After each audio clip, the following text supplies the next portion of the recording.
ഒന്നാമത്തെ കാര്യത്തിലേക്ക് വരാം. നോഹയുടെ കാലഘട്ടത്തിൻ്റെ ഒന്നാമത്തെ പ്രത്യേകത എന്തായിരുന്നു ഞാൻ പറഞ്ഞത്? തിന്നു കുടിച്ചു പോരുന്ന കാലം. മത്തായി, മർക്കോസ്, ലൂക്കോസ് വേദഭാഗങ്ങൾ ചേർത്ത് ചിന്തിക്കുമ്പോൾ ഒരു പദവും കൂടെ ചേർത്ത് പഠിക്കാം. വിറ്റും നട്ടും തിന്നും കുടിച്ചും പോരുന്ന കാലമായിരുന്നു അത്. ആ പദം നല്ലതാണ്. സത്യത്തിൽ ആദ്യം വിറ്റ് എന്നല്ല വരേണ്ടത്, നട്ടും വിറ്റും. അതാണ് പണ്ടൊക്കെ നമ്മളങ്ങനെ ചെയ്യുന്നത്. കാർന്നമാരൊക്കെ നട്ടേച്ചല്ലേ വിൽക്കുന്നത്. പക്ഷേ കാർന്നമാരെ ഉദ്ദേശിച്ചല്ല ഈ പറഞ്ഞത്, ഇന്നത്തെ തലമുറ ഉദ്ദേശിച്ചാൽ പറഞ്ഞു. അവർ നടുകയല്ല, മറിച്ച് നട്ടതെല്ലാം വിൽക്കും. അതുകൊണ്ടാണ് ഈ വിറ്റും നട്ടും എന്ന് പറയാനുള്ള കാരണം. നിങ്ങൾക്കറിയാമല്ല കാര്യങ്ങളൊക്കെ. കട്ടപ്പനയിൽ 1 ഏക്കർ വസ്തുവുള്ള എത്ര പേരുണ്ട്? പലരും കാണും. 2 ഏക്കറുള്ളവർ പലരും കാണും. അവരൊന്നും ഇതാർക്കും കൊടുത്തിട്ടില്ലെന്നേ. അതൊക്കെ ഇങ്ങനെ വെച്ചുകൊണ്ടിരിക്കുകയാണ്. ആർക്കാണെന്നറിയാമല്ലോ, പിള്ളേർക്കാണ് വെച്ചുകൊണ്ടിരിക്കുന്നത്. നിങ്ങൾ എന്ന് ചത്തോ ഒരു 5 കൊല്ലത്തിനകം, 5 കൊല്ലമൊന്നും പോകുന്നു വിചാരിക്കേണ്ട, അടിയന്തരം കഴിഞ്ഞിട്ട് അതെല്ലാം വിൽക്കാനാണ് സാധ്യത എന്നാണ് എനിക്ക് തോന്നുന്നത്. നിങ്ങൾ മരിച്ച് അബ്രഹാം പിതാവിൻ്റെ മടിയിൽ ഇരിക്കുമ്പം ചുമ്മാ ഇരിക്കുകയല്ലേ, ഒരു ദിവസം പറയണം, ഞാൻ കട്ടപ്പന വരെ ഒന്ന് പോയിട്ട് വരാം. എൻ്റെ 2 ഏക്കർ അവിടെ കുരുമുളകുണ്ടോ, ഏലമുണ്ടോ, കാപ്പിയുണ്ടോ, ഈ പിള്ളേർ എന്നാ ചെയ്യുന്നു ഒന്ന് നോക്കിച്ച് വരാം. അബ്രഹാം പറഞ്ഞു, വൈകുന്നേരത്തിന് മുമ്പ് എത്തണേ എന്ന് പറഞ്ഞു വിട്ടു എന്നിരിക്കട്ടെ. വെറുതെ ഒരു ഭാവന. അങ്ങനെ നിങ്ങൾ വെള്ളയാങ്കുടിയിൽ വരുന്നു, കമ്പിളികണ്ടത്ത് വരുന്നു, കട്ടപ്പനയിൽ വരുന്നു. അവിടെ വന്നപ്പോൾ നിങ്ങളുടെ സ്ഥലം കാണാനില്ല. പകരം ഒരു 5-6 ഫ്ലാറ്റ് അവിടെയുണ്ട്. തപ്പി നടന്നപ്പോൾ ആണ്ട് വീട്ടുപേര് എഴുതി വെച്ചിരിക്കുന്നു, പാറയ്ക്കൽ. എന്നെ തന്നെ പറഞ്ഞാൽ കുഴപ്പമില്ലല്ലോ. അപ്പം മനസ്സിലായി ഇതെൻ്റെ വീടാന്ന് മനസ്സിലായി. പിന്നെ മകൻ്റെ പേരൊക്കെ ചേർത്ത് വന്നപ്പോൾ നമ്മൾ ഈ അപ്പൻ്റെ പേരൊക്കെ ചേർത്ത് പേരിടുമല്ലോ. മനസ്സിലായി എൻ്റെ വീടിരുന്ന സ്ഥലത്ത് അടിപൊളി ഒരു ഫ്ലാറ്റുണ്ട്. അപ്പുറത്തൊക്കെ കുറേ വീടുകളുമുണ്ട്. കോളിംഗ് ബെല്ലിൽ വിരലമർത്തി ഒരു കൊച്ചൻ മുന്നോട്ട് വന്നു. അവൻ ചോദിച്ചു, ആരാ? നമ്മൾ ചോദിച്ചു, നീ ആരാ? ആരാ അങ്ങോട്ട് ചോദിച്ചപ്പോൾ അപ്പൻ പറഞ്ഞു, ഞാൻ നിൻ്റെ അപ്പൻ്റെ അപ്പൻ്റെ അപ്പൻ്റെ അപ്പനാണ്. സത്യമല്ലേ പറഞ്ഞത്? അതെ. അവൻ അകത്ത് വെച്ച് പറഞ്ഞു, അമ്മേ ഒരു പ്രാന്തം വന്നിട്ടുണ്ട്, എന്താണെന്ന് വെച്ചാൽ കൊടുത്തു വിടാൻ പറഞ്ഞു. ഇത്രയേ ഉള്ളൂ. നമ്മൾ ഈ കൊണ്ടു കിടക്കുന്ന സാധനമൊക്കെ ജീവിച്ചിരിക്കുമ്പോൾ ക്രയവിക്രയം ചെയ്യാമെന്നുള്ളതല്ലാതെ മരണത്തിന് മുൻപും ജീവിക്കുന്നതിന് മുൻപും മരണശേഷവും ഇതെല്ലാം കൈമാറിപ്പോകുന്ന സംഗതികളാണ്. അതുകൊണ്ട് ഞാനെപ്പോഴും പറയും, ഇതൊക്കെ ആവശ്യമില്ലാതെ അങ്ങനെ വെച്ചു കൂട്ടിക്കൊണ്ട് നടക്കരുതെന്ന്. എൻ്റെ നാട്ടിൽ കഴിഞ്ഞ ദിവസം ഞാൻ പ്രസംഗിക്കാൻ ചെന്നപ്പം എൻ്റെ കൂട്ടുകാരൻ്റെ ഭാര്യ ഓടി വന്നിട്ട് പറഞ്ഞു, പാസ്റ്റൊക്കെ സുഖമായിരിക്കുന്നോ? ഞാൻ പറഞ്ഞു, സുഖമായിരിക്കുന്നു, ചേട്ടന് വേണ്ടി പ്രത്യേകം പ്രാർത്ഥിക്കണം. പുള്ളി ഇങ്ങനെ കള്ളും കുടിച്ചൊക്കെ നടക്കുന്ന ഒരാളാണെന്ന് എനിക്കറിയാമായിരുന്നു. എന്നെ കൂടെ പഠിച്ച ആളല്ലേ, നല്ല മിടുക്കനായിരുന്നു. ഞാൻ പറഞ്ഞു, കള്ളുകൂടിയൊന്നും മാറിയില്ലേ? ഒന്നും പറയണ്ട പാസ്റ്റേ. എവിടെയാണ് ഇപ്പോൾ അവൻ? ദുബായ് ഫെസ്റ്റിവൽ കാണാൻ പോയിരിക്കുകയാണ്. നന്നായല്ലോ, കാരണം ഞാനിതുവരെ ദുബായ് ഫെസ്റ്റിവൽ കാണാൻ പോയിട്ടില്ല. അപ്പോൾ ഞാൻ പറഞ്ഞു, ദുബായ് പോയിട്ടുണ്ടല്ലോ, ഫെസ്റ്റിവൽ കാണാൻ പോയിട്ടില്ല.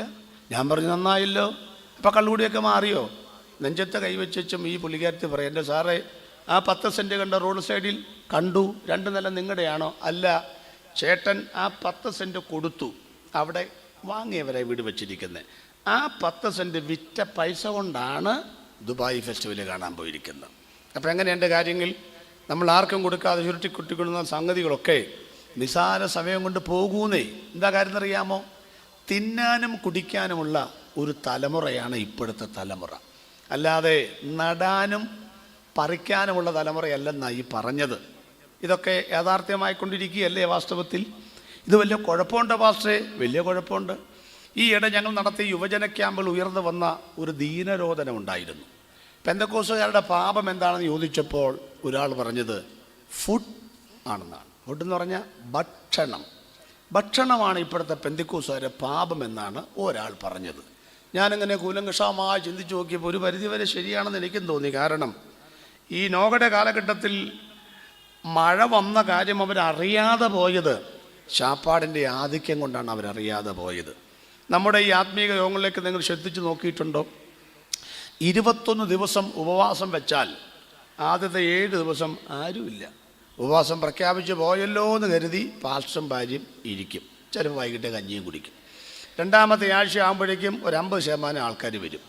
പിന്നെ ഏതാണ്ട് ഒരു 70, 80, 90% ആളുകൾ വരുന്ന അവസാനത്തെ 3 ദിവസമാണ്. അത് 3 ദിവസം എന്നാണ് പേര്, പക്ഷേ 2.5 ദിവസമേ ഉള്ളൂ. പിന്നെ ഞായറാഴ്ചയാണ് സമാപന കൊടിയിറക്കം. അന്ന് ഫുൾ റേഞ്ചാണ്, ഫുൾ കോറന്തകയും. ഭയങ്കര ആളാണ്, ഭയങ്കര ആത്മനെന്നറിയാമോ? അന്ന് കഞ്ഞിയും പയറും ഉണ്ട് ഉച്ചയ്ക്കത. അപ്പോൾ ഈ 21 ഇരുന്നാക്ക് കഞ്ഞും വയറ് ഇറങ്ങുകയില്ല, ആരുമില്ലാത്തതുകൊണ്ട് ഒച്ചപ്പാടും പാട്ടും പ്രാർത്ഥനയും. 2.5 ദിവസം ഇരുന്നവൻ 2.5 കിലോ അരിയുടെ കഞ്ഞിയും കുടിക്കും. വാഴക്കൊമ്പും ഏത്തക്കായുടെ വെട്ടിക്കണ്ടിച്ച് തിന്നും. 50 പൈസയുടെ നാരങ്ങാച്ചാറൊക്കെ കടിച്ച് ഊർത്തിയായിരുന്നത്. ഇവൻ സത്യത്തിൽ ഉപവസിക്കാതിരുന്നാൽ മതിയായിരുന്നു നമുക്ക് തോന്നിപ്പോകും. എന്തിനോടാണ് ആൾക്ക് താല്പര്യം എന്ന് മനസ്സിലായോ? ശാപ്പാടിനോടാണ് താല്പര്യം ആളുകൾക്ക്. ആത്മീക ആഹാരമുണ്ട്, ഭൗതിക ആഹാരമുണ്ട്. നമുക്ക് ഏതിനോടാണ് കൂടുതൽ ഇൻട്രസ്റ്റ്? ഭൗതിക ആഹാരത്തോടാണ്. നിങ്ങൾ ശ്രദ്ധിച്ചിട്ടുണ്ടോ? ഇതാ ഈ കട്ടപ്പന നിങ്ങൾ ഇറങ്ങിയത്, ഞാനൊക്കെ രാത്രിയിലെ യാത്രക്കാരാണ്. 2 മണിക്കും 3 മണിക്കും 4 മണിക്കൊക്കെ നിലമ്പൂരുകാരൊക്കെ പ്രൊഡക്റ്റ് ചെയ്തതായിരിക്കാം കുഴിമന്തി, ഇല്ലേ? കുഴിമാന്തി എന്നൊക്കെയാണ് ചെല്ല് പറയുന്നത്. ഈ സാധനമൊക്കെ ഈ സമയത്തൊക്കെ അടിക്കുന്ന പിള്ളേരെ നിങ്ങൾ കാണണം കേട്ടോ.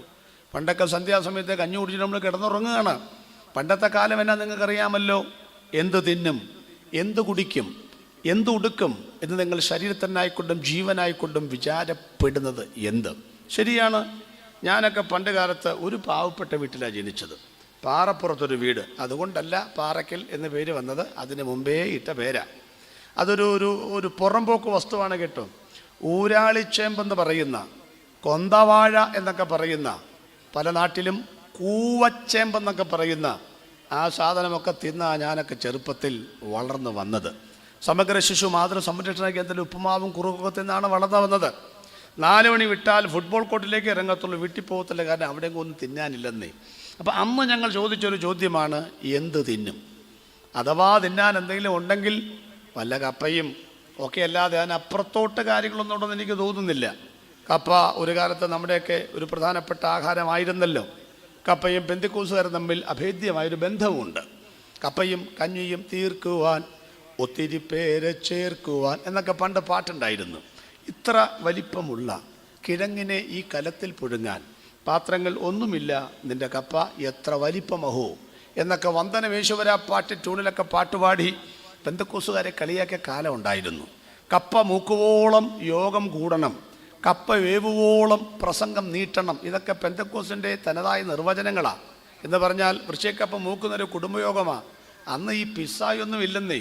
കപ്പയാണ് എപ്പോൾ നോക്കിയാലും കപ്പയും കട്ടൻ മുളകും കട്ടൻ കാപ്പിയുമാണ് അന്ന് യോഗത്തിന് കൊടുക്കുന്നത്. അടുക്കള വശത്താണ് വീട്ടുകാരിയ്ക്കുന്നത്. അപ്പോൾ ദൈവദാസൻ പ്രസംഗം തീർക്കാൻ നേരത്ത് ഈ വചനങ്ങൾ പറഞ്ഞുകൊണ്ട് ഈ പ്രസംഗം അവസാനിപ്പിക്കുന്ന പറയുന്നതിന് മുമ്പേ അമ്മച്ചി അവിടെ നിന്ന് പറയും, സ്തോത്രമല്ലേലു എന്ന് പറഞ്ഞാൽ കപ്പ വെന്തിട്ടില്ല, മുന്നോട്ട് പോട്ടെ എന്നാണ്. അപ്പോൾ ദൈവദാസൻ പറയും, അവസാനിപ്പിക്കണമെന്നാണ് ഞാൻ ആഗ്രഹിച്ചത്, പക്ഷേ ദൈവാത്മാവ് ചില ചിന്തകൾ കൂടെ എനിക്ക് തരുന്നു എന്ന് പറഞ്ഞുകൊണ്ട് അടുത്ത ഭാഗത്തോട്ട് കിടക്കും. അങ്ങനെ ഈ കപ്പയെ ആളുകൾ കളിയാക്കിയ ഒരു കാലം ഉണ്ടായിരുന്നു. സത്യത്തിൽ ഞാനൊന്നും പറയാൻ ഉദ്ദേശിച്ചതല്ല. നിങ്ങൾ ഇന്ത്യക്കും പാസ്റ്ററെ റൈബൻഡിൻ്റെ ഷർട്ടാണ് ഇട്ടിരിക്കുന്നത്, റൈബാൻഡിൻ്റെ കണ്ണടയാണ് വെച്ചിരിക്കുന്നത്, ലിവിങ്ങിൻ്റെ പാറ്റം ഡെക്മാർക്കിൻ്റെ ഷൂവുമൊക്കെ ഇട്ട് വന്നിരിക്കുന്ന ഞങ്ങളോട് 1999 ചുരിദാറുമൊക്കെ വന്ന് ഞങ്ങളോട് കാര്യം പണ്ടത്തെ കപ്പയൊക്കെ തിന്നെങ്കിൽ അതൊക്കെ പറയാതെ നാണം കെടുത്താതെ എന്നൊക്കെ പറയുന്ന ആളുകൾ കണ്ടേക്കാം. ഞാൻ പറയുന്നില്ലെന്ന് വിചാരിച്ചതാണ്. ചില ആളുടെ മുഖം കണ്ടപ്പോൾ ഒരു കാര്യം മനസ്സിലായി. പണ്ട് സ്വന്തം പറമ്പിൽ കപ്പ ഇല്ലാത്തത് കൊണ്ട് കുട്ടികൾ വിശന്ന് പറഞ്ഞപ്പോൾ അടുത്തുള്ള പറമ്പിൽ മൂക്കാത്ത കപ്പ പതുങ്ങിയിരുന്ന് മാന്തി പറിച്ചപ്പോൾ അവൻ പന്നിക്കിട്ട് വെച്ച വെടി കൊണ്ടവർ വരെ എവിടെ ഉണ്ടോയെന്നൊരു സംശയമുണ്ട്. ഉണ്ട അവിടെ ഇരുന്നോട്ടെ, പക്ഷേ വന്ന കാലങ്ങൾ മറക്കാത്തവർ ആ കപ്പയെ ഉയർത്തിയതിനേക്കാൾ അപ്പുറത്ത് നമ്മെ ഉയർത്തിയെന്ന് വിശ്വസിക്കുന്നവർക്കായി ദൈവത്തിന് സ്തോത്രം. കപ്പ ഇപ്പോൾ 5 സ്റ്റാർ പാർട്ടിയാണ്. ബ്രസീലിലാണ് പുള്ളി ജനിച്ചത്. പക്ഷേ മഞ്ഞ കളറിട്ടപ്പോൾ മഞ്ഞയോട് ആകർഷ അവർക്കുള്ളത് കൊണ്ട് ആള് 5 സ്റ്റാറെ കയറിയെന്നേ, പണക്കാരുടെ ആഹാരമാണെന്നേ. കപ്പ 5 സ്റ്റാറെ കയറിയെങ്കിൽ അത് തിന്നിട്ടും കർത്താവിൻ്റെ കലപ്പയിൽ നിന്ന് കൈയെടുക്കാത്തവൻ എവിടെ കയറുമെന്നറിയാമോ? 5 സ്റ്റാർ അല്ല, 6ഉമല്ല, 9ഉമല്ല, 1ാമത്തെ നക്ഷത്രത്തിലുമല്ല, അവസാന നക്ഷത്രവും കിടന്ന് 1000 കോടി വാനഗോളങ്ങളെ താണ്ടി പോയിടുന്ന മാർഗം ഊഹിക്കാൻ പോലും പറ്റില്ല. അതവിടെ നിൽക്കട്ടെ. അപ്പം എന്ത് തിന്നുമെന്ന് ഒരു കാലത്ത് ചോദിച്ചു. ഇപ്പോഴങ്ങനൊന്നും അല്ല കേട്ടോ. കൊട്ടാരക്കര കരിക്കത്തൊരു കൺവെൻഷൻ കഴിഞ്ഞു. പ്രഭാത ഭക്ഷണം മേശപ്പുറത്ത് വന്നു, 17 ഐറ്റംസ്. ആൻറ്റി പറയുന്നു എല്ലാം തിന്നിട്ടേ പാസ്റ്റ് എഴുന്നേക്കാവൂന്ന്. ഞാൻ ചോദിച്ചത് ബ്രേക്ക്ഫാസ്റ്റ് ആണോ ബ്രേക്ക് ഡാൻസ് ആണോ? എല്ലാം കൂടെ തിന്നണമെങ്കിൽ എല്ലാം കൂടെ കഴിക്കണ്ടായോ? അന്നാണ് ഞാൻ മനസ്സിൽ 2ാമത്തെ ചോദ്യത്തിൻ്റെ ഫോം ചെയ്തത്. കർത്താവേ, ചെറുപ്പകാലത്ത് ചോദിച്ചു എന്ത് തിന്നും, ഇപ്പം ചോദിക്കുന്നു ഏത് തിന്നും. ശരിയല്ലേ? അപ്പന് പുട്ടും കടലയും അമ്മയ്ക്ക് പഴങ്കഞ്ഞി, പിള്ളേർക്ക് നൂഡിൽസ്, വീട്ടുകാരിക്ക് ഇന്നലത്തെ കഞ്ഞി വളിച്ചതും. അപ്പോൾ ഒരു വീട്ടിൽ തന്നെ പ്രഭാതത്തിൽ 3-4 ഭക്ഷണമല്ലേ? അപ്പം എന്ത് തിന്നുമെന്ന് ചോദിച്ച സ്ഥാനത്ത് ഇപ്പം എന്തോ ചിന്തിക്കുന്നു? ഏത് തിന്നും എന്ന് ഞാൻ പറഞ്ഞിട്ടും ചില ചിരിക്കാതെ ചിന്തിച്ചുകൊണ്ടിരിക്കുന്നു. എന്താ ചിന്തിക്കുന്നത്? എങ്ങനെ തിന്നും എന്നോർത്തിട്ടാണ്. എന്താ ഈ എങ്ങനെ തിന്നെന്ന് പറഞ്ഞാൽ പെട്ടെന്നൊരു തലകറക്കം. നേരെ ആശുപത്രി കൊണ്ടുപോയി. സൈക്കിൾ പമ്പിനെ കാറ്റടിക്കുന്ന പോലെ ഏതാണ്ട് ചുറ്റിക്കെട്ടിട്ട് പീച്ചിച്ച് പറഞ്ഞു, എവിടെ നോക്കിയിരിക്കുകയായിരുന്നു? 360.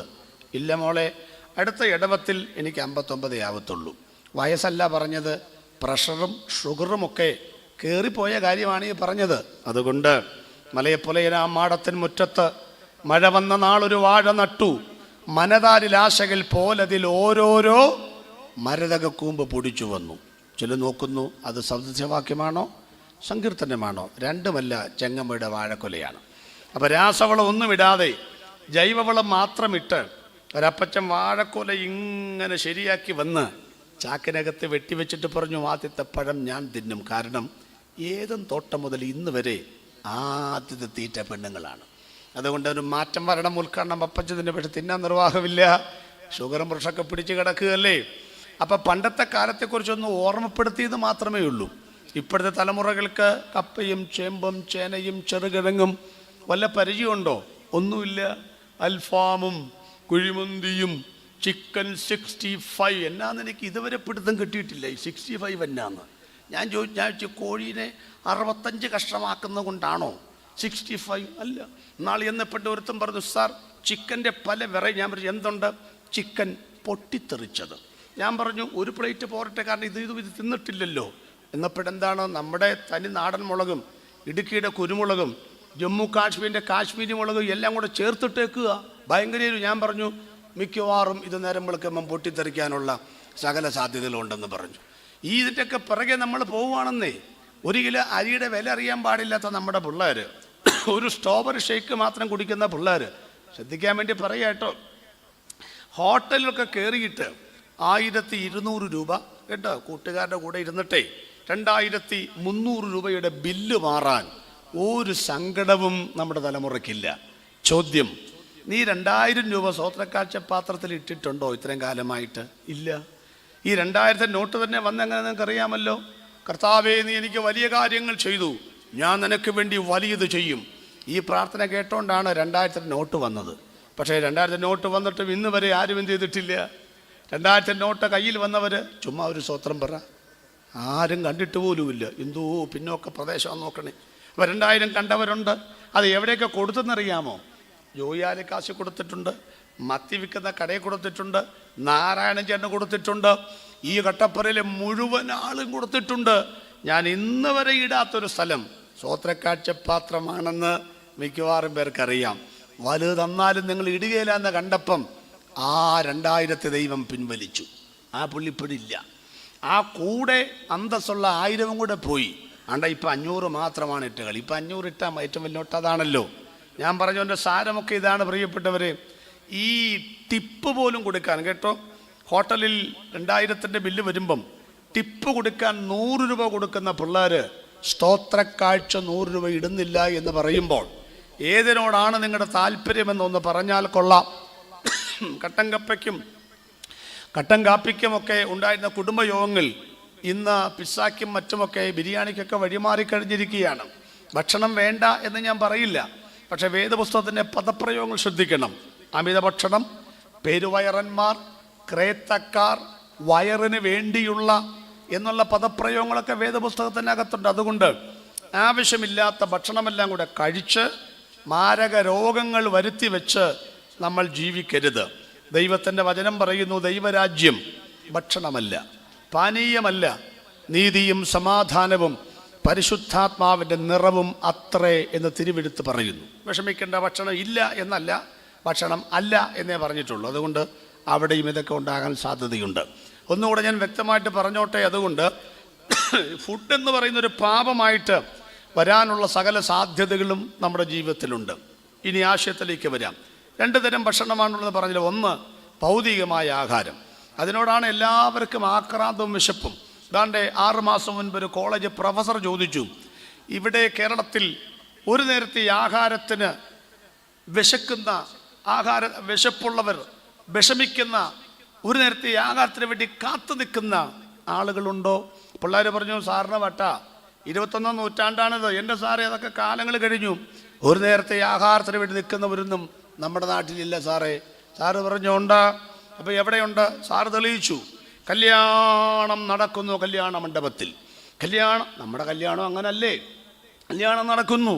പണ്ട് നിലമ്പൂർ പണ്ട് ഞാൻ കല്യാണം നടത്തിയേച്ച് എനിക്ക് നെടുങ്ങാടപ്പള്ളി ചർച്ചോടിൻ്റെ ജലക്കൺസ് പ്രസംഗിക്കണം. ഞാൻ പറഞ്ഞു, എനിക്ക് പെട്ടെന്ന് ആഹാരം വേണം. ഞാൻ അവിടെ ചെന്നപ്പം ഈ കല്യാണം കഴിഞ്ഞ് ഒരു ജുബ്ബ മാറിയച്ചും ഓടിച്ചെന്നപ്പം വാതക്ക് നിൽക്കുന്ന പുള്ളി പറയുക, ഹൗസ്ഫുള്ളാണ്, ഇവിടെ നിറഞ്ഞു എന്ന്. ഞാൻ ചോദിച്ചു, അതെപ്പോൾ സംഭവിച്ചു?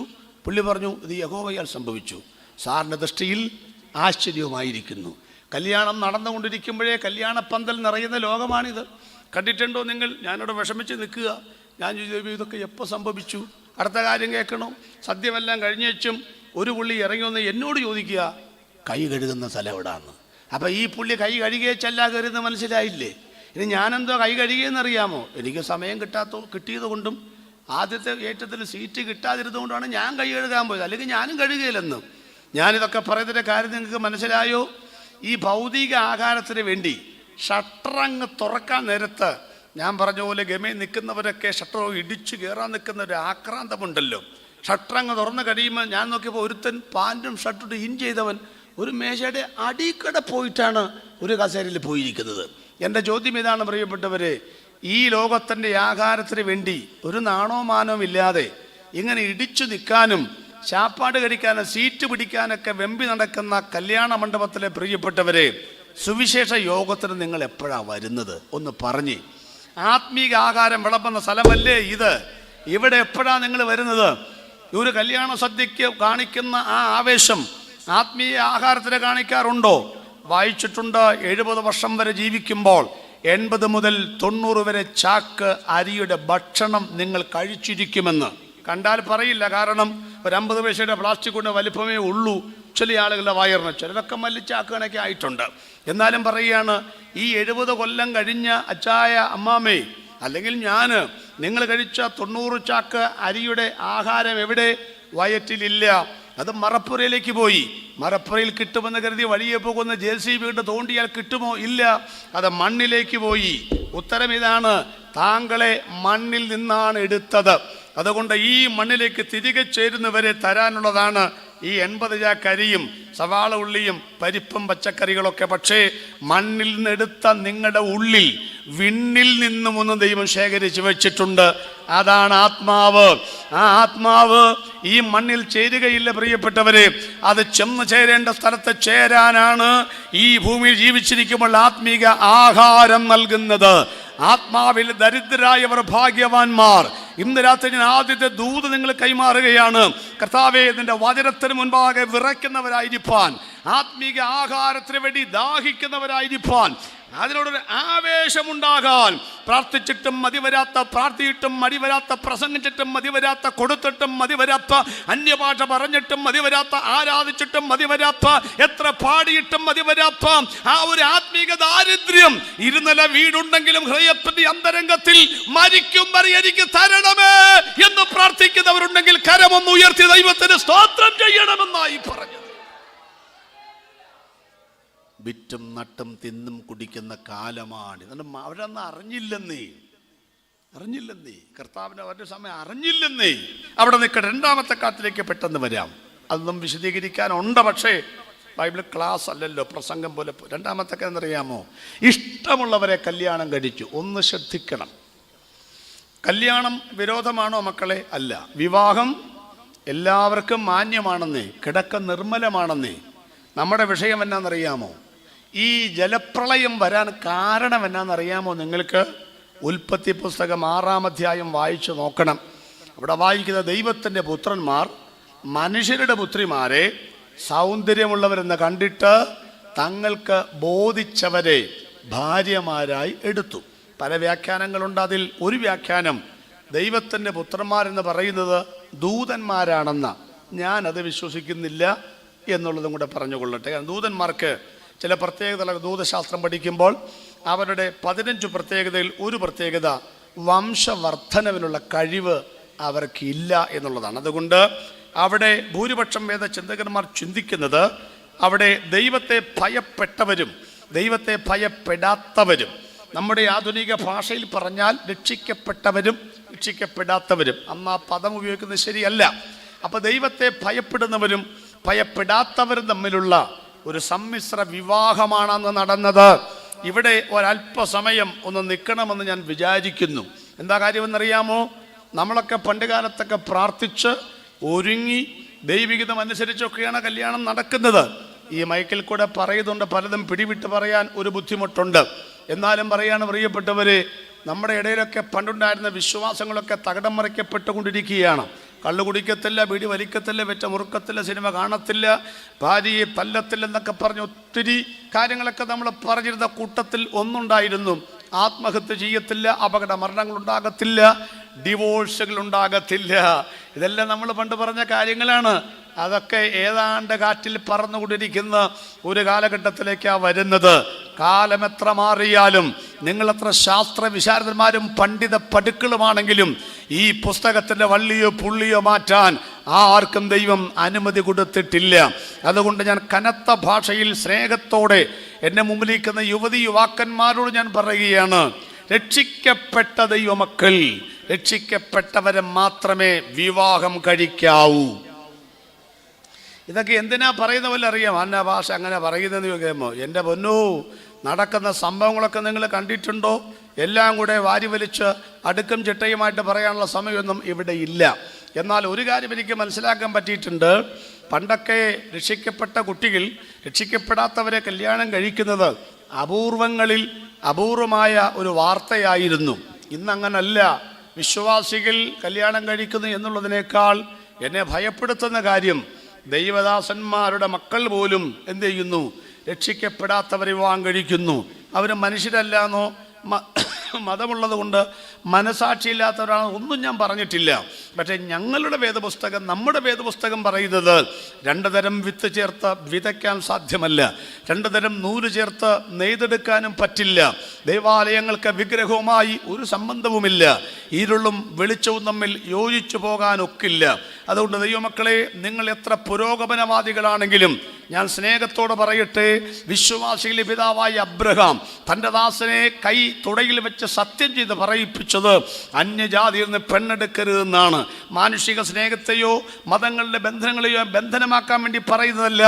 യേശു അകത്തുള്ള ഒരു ദൈവ പൈതൽ, ഞാൻ ബൈബിൾ അടിസ്ഥാനത്തിലാണ് പറയുന്നത്. കൊണ്ട് ചെക്കൻ നല്ലതാണ്, പഴുതാര മീശയാണ്, നല്ല കൃതാവാണ്, സമ്മർ കട്ടിംഗ് ആണ്, എഞ്ചിനീയറാണ്, കാനഡയാണ് എന്നൊക്കെ പറഞ്ഞാലും എൻ്റെ ജീവിതം കുട്ടിച്ചോറാക്കരുത്. അതുകൊണ്ട് രക്ഷിക്കപ്പെട്ട ദൈവമക്കൾ, രക്ഷിക്കപ്പെട്ടവരെ മാത്രമേ വിവാഹം കഴിക്കാൻ പാടുള്ളൂ എന്ന് ഈ വേദപുസ്തകം വ്യക്തമായി രേഖപ്പെടുത്തിയിട്ടുണ്ട്. അതിനപ്പുറത്ത് ചെയ്യരുത് എന്നുള്ള സ്നേഹത്തോടെ ഞാൻ നിങ്ങളെ ഓർപ്പിച്ചുണർത്തുകയാണ്. ഒരു പെൺകുട്ടി എന്നോട് ചോദിച്ചു, സർ, ഞാൻ കറുത്തവനെ കല്യാണം കഴിച്ചോട്ടെ? കഴിച്ചോ? നൈജീരിയക്കാരൻ? കഴിച്ചോ? കുഴപ്പമില്ല. രക്ഷിക്കപ്പെട്ടിട്ടില്ല? പറ്റില്ല. രക്ഷിക്കപ്പെടാത്തവരെ കല്യാണം കഴിക്കട്ടെ. ഒരിക്കലും ഒരു യുവജന ക്യാമ്പിൽ വെച്ചൊരു വെങ്കൊച്ചു പറയുകയാണ്, പാസ്റ്റർമാർ ഇങ്ങനെയൊന്നും സങ്കുചിത മനോഭാവത്തോടെ സംസാരിക്കരുത്. ഞാൻ പറഞ്ഞു, എന്നാ കാര്യം? പാസ്റ്റേ, ഒരു കാര്യം പാസ്റ്റർ ചിന്തിക്കണം, ഞങ്ങളിങ്ങനെ രക്ഷിക്കപ്പെടാത്തവരെ കല്യാണം കഴിച്ചാൽ ആ ആത്മാവിനെയും കൂടെ രക്ഷയിലേക്ക് കൊണ്ടുവരാമല്ലോ. ഞാൻ പറഞ്ഞു, നിനക്ക് ആത്മഭാരം കണ്ടമാനം കൂടിയിട്ട് ഇതുപോലെ ഒത്തിരി പേരെ രക്ഷയിലേക്ക് കൊണ്ടുവന്നാൽ സംഗതി ആകപ്പാടെ പൊളിഞ്ഞു പോകും. മക്കളെ, കാട്ടാന കുഴി ചാടിയാൽ കാട്ടുപോത്തിന് ബലമുണ്ടെന്ന് പറഞ്ഞാലും ആനെ കയറ്റാൻ ആന തന്നെ വന്നേ പറ്റത്തുള്ളൂ. നിന്റെ പ്രേമലേഖനം കൊണ്ട് ഒരുവൻ്റെ പാപ ശമ്പള മരണ നരക ന്യായവിധി മാറ്റാൻ പറ്റുമായിരുന്നെങ്കിൽ സ്വന്തം പുത്രനെ ലോകത്തിൽ അയക്കേണ്ട കാര്യമില്ലായിരുന്നു. അതുകൊണ്ട് യേശുക്രിസ്തുവിൻ്റെ ക്രൂശിനല്ലാതെ, ക്രൂശിൽ മരിച്ച യേശുക്രിസ്തുവിൻ്റെ ആ യാഗത്തിൽ വിശ്വസിച്ചിട്ടല്ലാതെ ഒരുത്തനും ദൈവരാജ്യത്തിൽ കടക്കാൻ കഴിയില്ല എന്നുള്ള കാര്യം വേദപുസ്തകം വളരെ വ്യക്തമായി പറയുന്ന കാര്യമാണ്. ഇവിടെ പിശാച് ജയിക്കുന്നുണ്ടോ എന്നെനിക്കൊരു സംശയമുണ്ട്. കാരണം എൻ്റെ അറിവിൽ ദൈവവചനം നന്നായി പ്രസംഗിച്ചിരുന്ന 2-3 കർത്തദാസന്മാരൊക്കെ ഇപ്പോൾ ഏതാണ്ട് പ്രസംഗം അവസാനിപ്പിച്ച സ്ഥിതിയാണ്. നിൽക്കുന്നു എന്ന് തോന്നുന്നവൻ വീഴാതിരിപ്പാൻ ശ്രദ്ധിച്ചു കൊള്ളട്ടെ. കല്യാണം കഴിപ്പിച്ച് വിട്ട പിള്ളേർ പോലും ഇപ്പോൾ സുരക്ഷിതരല്ല എന്ന് നിങ്ങൾ മനസ്സിലാക്കണം. കോഴിക്കോട് ജില്ലയിൽ 2000-ലധികം കുടുംബിനികളാണ് കഴിഞ്ഞ ഒറ്റ വർഷം കാമുകൻ്റെ കൂടെ ഒളിച്ചോടിപ്പോയത്. കല്യാണം കഴിച്ച വീട്ടമ്മമാരാണ്, 2400-ൽ പരം വീട്ടമ്മമാരാണ് ഒളിച്ചോടിപ്പോയത്. ഒരു മർമ്മം, ഒരു ദൂത് എനിക്ക് മനസ്സിലായത് പറഞ്ഞ് ഒന്ന് പ്രാർത്ഥിക്കാൻ പോവുകയാണ് നമ്മൾ. പ്രിയപ്പെട്ടവരെ, നിങ്ങൾ സുവിശേഷ വേലയ്ക്കുള്ളവരാണെന്ന് പിശാച് കണ്ടു. ആര്? ഈ തലമുറകളൊക്കെ. അതുകൊണ്ട് പിശാച് ഒരു കാര്യം ചെയ്തു. ഞാൻ ചോദിക്കട്ടെ, ഇവിടെ ഇരിക്കുന്ന സണ്ണി പാസ്റ്ററുണ്ട്, അല്ലെങ്കിൽ സുമേഷ് പാസ്റ്ററുണ്ട്, മറ്റ് കർത്തൃദാസന്മാരുണ്ട്. അവരെ പ്രായം കണ്ടാൽ അറിയാം, ദീർഘമായ പതിറ്റാണ്ടുകൾ ഈ കലപ്പയ്ക്ക് കൈവച്ചവരാണ്. അവർക്കൊക്കെ പിന്മാറിപ്പോകണമായിരുന്നെങ്കിൽ പണ്ടേ പിന്മാറിപ്പോകാമായിരുന്നു. രോഗങ്ങൾ വന്നിട്ടുണ്ട്, പ്രതിസന്ധികൾ വന്നിട്ടുണ്ട്, പ്രശ്നങ്ങൾ വന്നിട്ടുണ്ട്. സ്വന്തം മകൻ മരിച്ചിട്ട് കുഴിച്ചിടാൻ സ്ഥലമില്ലാത്തത് കൊണ്ട് ഞങ്ങളൊക്കെ പാതിരാത്രി അടുത്ത വീട്ടിൽ ചെന്ന് മണ്ണ് ചൂരക്കുട്ടയ്ക്കകത്ത് കൊണ്ടുവന്ന് പാറപ്പുറത്ത് മണ്ണിട്ട് ചുറ്റും കയ്യാലെ പെടാതെ നടുക്കുള്ള മണ്ണ് കോരിക്കളഞ്ഞ് അവിടെ കുഞ്ഞിനെ അടക്കം ചെയ്തിട്ടുണ്ട്. പുരാതന കാലത്തെ, പണ്ട് കാലത്തെ പെന്തക്കോസിലെ പിതാക്കന്മാർ അനവധി പ്രാവശ്യം ഈ കലപ്പയിൽ കൈവച്ച ശേഷം കരഞ്ഞ് പിന്മാറിപ്പോകാൻ അവസരമുണ്ടായിട്ടും ഒരിക്കൽ പോലും കൈയെടുക്കാതെ ഒരു കരം മാത്രമെടുത്ത കൈലേശ കൊണ്ട് കണ്ണുനീർ തുടച്ചിട്ട് മറുകരം കലപ്പയിൽ മുറുകെ പിടിച്ചു പറഞ്ഞു, യഹോവ നല്ലവനെന്ന് രുചിച്ചറിവിൻ. സന്നിപ്പാശ്രേ, വീഴ്ത്താൻ വേറെ മാർഗമില്ല. ക്യാൻസർ തന്നാൽ നമ്മൾ യേശുവിനെ തള്ളി പറയില്ല. കാൽ ആക്സിഡന്റ് ഒടിഞ്ഞാൽ നമ്മൾ തള്ളി പറയില്ല. നമ്മളോടൊക്കെ ഇനി പനിയും കോവിഡും കൊറോണയും വന്നാലൊന്നും നമ്മളൊന്നും ഇനി ഇത് പിശാചിന് കീഴ്പ്പെടുകയില്ല. കാരണം കഷ്ടതയ്ക്കോ പട്ടിണിക്കോ ഉപദ്രവത്തിനോ നഗ്നതയ്ക്കോ ആപത്തിനോ വാളിനോ ഇപ്പോൾ ഉള്ളതോ വരുവാൻ ഉള്ളതോ ഉയരത്തിനോ ആഴത്തിനോ മരണത്തിനോ ദൂതന്മാർക്കോ വാഴ്ചകളോ അധികാരങ്ങൾക്കോ യേശുവിന്റെ സ്നേഹത്തിൽ നിന്ന് എന്നെ വേർപിരിക്കാൻ കഴിയത്തില്ലെന്ന് പിശാച് മനസ്സിലാക്കിയപ്പോൾ അവൻ ചെയ്ത മറ്റൊരു തന്ത്രത്തിന്റെ ഭാഗമാണ് നിന്നെ വീഴ്ത്താൻ കഴിയില്ലെന്ന് അവന് മനസ്സിലായി. കാരണം നീ ഉപവാസമുള്ളവനാ, നീ പ്രാർത്ഥനയുള്ളവനാ, നീ ദൈവകൃപയുള്ളവനാ. പക്ഷെ നിന്റെ ചങ്ക് പൊടിയുന്നത് എവിടാന്നറിയാമോ? കുരുത്തം കെട്ടവരാണെങ്കിലും പിള്ളേരുടെ കാര്യം ഓർക്കുമ്പോഴാണ് നമ്മുടെ ചങ്ക് പൊടിയുന്നത്. ഉപവാസമില്ലാത്ത, പ്രാർത്ഥനയില്ലാത്ത, ബൈബിൾ പോലും വായിക്കാത്ത തലമുറകളെ പിടിച്ചിട്ട് അവനെ വഴിതെറ്റിച്ചാൽ അവന് മനസ്സിലായി, ജോയി പാറക്കലിന്റെ പ്രസംഗം നിർത്തണമെങ്കിൽ തലമുറയെ പിടിച്ചാൽ മതി, സുമേഷ് പാസ്റ്റർ പ്രസംഗം നിർത്താൻ തലമുറയെ പിടിച്ചാൽ മതി. നിന്റെ പുസ്തകം അവസാനിപ്പിക്കാൻ, നിന്റെ പ്രസംഗം അവസാനിപ്പിക്കാൻ, നിന്റെ പ്രാർത്ഥന അവസാനിപ്പിക്കാൻ തലമുറകളെ വട്ടമിട്ട് പറക്കുന്ന ഒരു പൈശാചിക ശക്തി ഈ കാലഘട്ടങ്ങളിൽ ഉണ്ടോ? ഇത് തിരിച്ചറിയ ദൈവമക്കളെ, ഒരു നിമിഷം നമ്മൾ ദൈവത്തെ ആരാധിക്കാൻ പോവുകയാണ്. ഒന്നുകൂടെ പറഞ്ഞോട്ടെ എന്ന് പറഞ്ഞാൽ, ദൈവസഭ ചെറുതാണ് മക്കളെ. അമ്പര ചുംബിയാ നിൽക്കുന്ന പാതാള ഗോപുരങ്ങളാണ് ഇവിടെ ഉയർന്നു നിൽക്കുന്നത്. അതിൻ്റെയൊക്കെ നടുവിൽ വന്നിട്ട് 2-3 പേര് ചെറിയ ഹാളിനകത്ത് ആരാധന ആരംഭിച്ചത്. പക്ഷെ യേശു പറഞ്ഞിട്ടുണ്ട്, ആ പാതാള ഗോപുരങ്ങൾക്ക് ഈ സഭയെ ജയിക്കാൻ കഴിയത്തില്ല എന്ന് വ്യക്തമായി രേഖപ്പെടുത്തിയിട്ടുണ്ട്. പക്ഷേ ഈ ദൈവസഭയുടെ മുഖത്തെ കരിവാരി തേക്കുന്ന, യേശുക്രിസ്തുവിന്റെ ക്രൂശിൽ മുളക് പുരട്ടുന്ന ഒരു വാർത്ത എന്ന് പറഞ്ഞാൽ, നിന്റെ മകനെ കുറിച്ച്, മകളെ കുറിച്ച്, പെന്തക്കോസിനകത്തെ പിള്ളാരെ കുറിച്ച് നാളെ ഒരു അപമാനകരമായ വാർത്ത പത്രത്തിൽ വന്നാൽ സഭകൾ അടച്ചുപൂട്ടേണ്ടി വരും. ഒരല്പസമയം ഒന്ന് കരമടിച്ച് ആരാധിക്കാൻ പോവുകയാണ്. വല്ലാത്ത ദുഷ്ട മനുഷ്യന്റെ കണ്ണുകൾ, വിടക്ക് കണ്ണുകൾ നിന്റെ പെൺകുട്ടികളെ ചുറ്റും വട്ടം കറങ്ങുന്നുണ്ട്, നിന്റെ മാൻകുടി ചുറ്റും വട്ടം കറങ്ങുന്നുണ്ട്.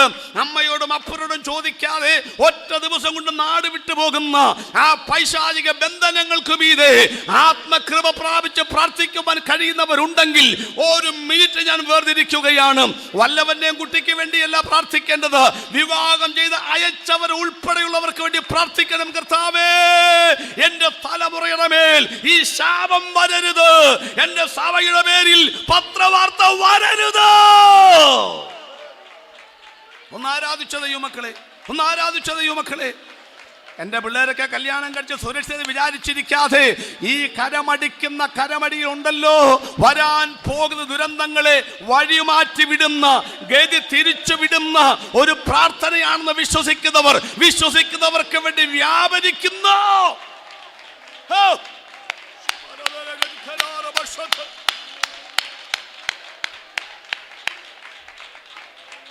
ഹല്ലേലൂയ. സ്തോത്രം. നമ്മുടെ സുവിശേഷ പ്രസംഗങ്ങളൊക്കെ അടച്ചുപൂട്ടാൻ ഒരപമാനം വന്നാൽ പോരെ കുഞ്ഞെ? ക്രൂശിൽ ഉയർത്തപ്പെട്ട യേശുവ നമ്മുടെ വിഷയം. ആ മുഖത്ത് കാർക്കിച്ചു തുപ്പുന്ന ഒരു സ്വഭാവം എൻ്റെ മക്കളെ നിങ്ങൾക്കുണ്ടാകരുത് എന്ന് വളരെ സ്നേഹത്തോടെ ഞാൻ ഒരപ്പൻ്റെ പ്രായമുള്ളത് കൊണ്ട് അപേക്ഷിക്കുകയാണ്.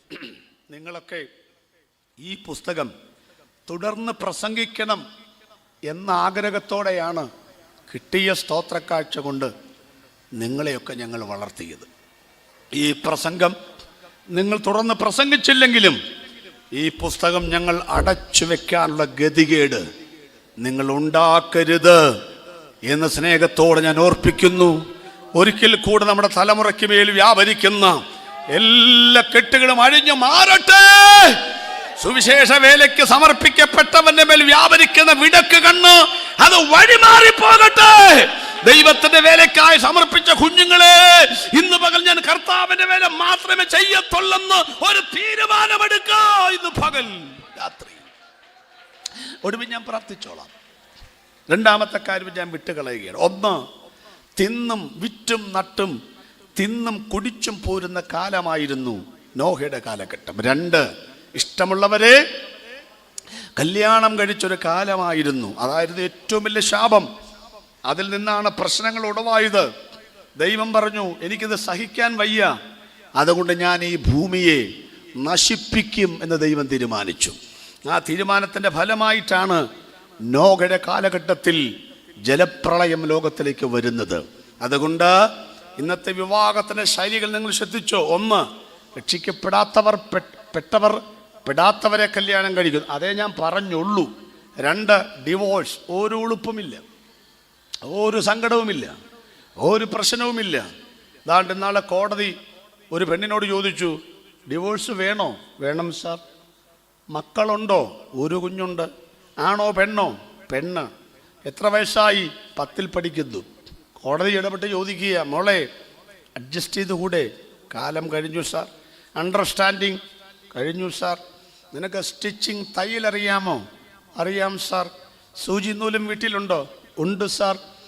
ഷർട്ടിൻ്റെ ബ്ലൗസിൻ്റെ ഒരു ഭാഗം കീറിയാൽ നിനക്ക് ആ സൂചി നൂല് ഉപയോഗിച്ച് തുന്നിക്കൊണ്ട് നടന്നുകൂടെ എന്ന് പറഞ്ഞ അർത്ഥം എന്താ? ഒരു ചെറിയ പ്രശ്നമുണ്ടായാൽ അതൊക്കെ അഡ്ജസ്റ്റ് ചെയ്ത് കൊണ്ട് നടന്നുകൂടെ എന്ന് ആരാണ്ടിന് വേണ്ടി കോടതി ചോദിക്കുകയാണ്.